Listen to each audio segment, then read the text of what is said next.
Hi, good afternoon. Welcome to Business. My name is Darrell Kwao. The Ministry of Finance has revealed that government will publicly account for revenues accrued from the electronic transaction levy twice before the end of the year. Deputy Finance Minister Abnao Sayasari says the first public accountability will be part of the mid-year budget review in July.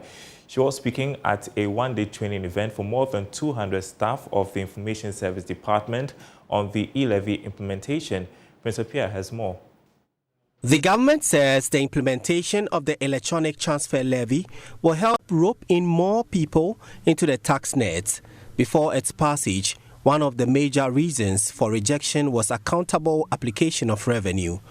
Deputy Finance Minister Abnao Sayasari has been explaining how the government spends its revenue. And people say that they don't even know what government uses the revenues that we raise for.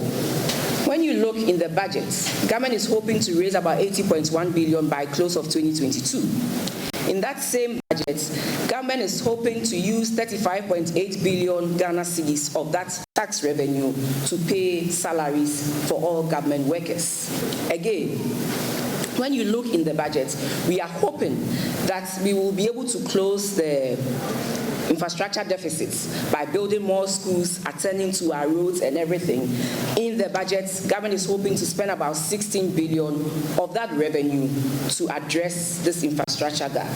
That is why there is the need to support government. Let's come together, support government in its drive to raise more revenue. Meanwhile, many have called for an accountability mechanism to track the revenue accruing from the E-Levy.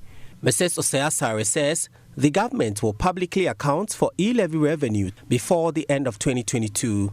She spoke on the sidelines of a training program in Kumasi for staff of the Information Service Department drawn from across the country. We put it in the levy, how we are going to account for the monies that have been raised under E-Levy. But remember, we always account for all revenues that are raised. We are going to give an account of how much we have been able to raise in the mid-year budget review, and also 2 months after the end of the year, we will be able to give an account of the second, how much we have been able to raise for the second quarter of the year. And in there, we will be able to also show or tell Ghanaians what we have utilized these monies for.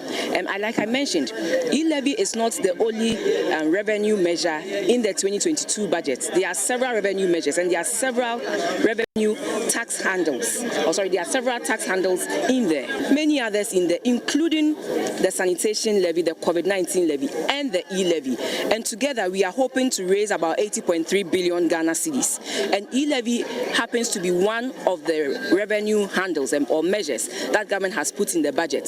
So we are going to give an account of all the revenue measures that will add on to the 80.3 billion. But clearly with the E-Levy, it is stated in the Act that we should give an account of how much we have raised in the mid-year and also 2 months after the end of the year for the second half of the year, how much we've been able to raise. So latest by the 31st of July, we should give an account of how much we have been able to raise and how much we have spent on monies that have come to us in the mid-year budget review. So in July. The training was initiated by the Ministry of Finance and the Ghana Revenue Authority, together with other relevant agencies to help address misinformation about the implementation of the E-Levy.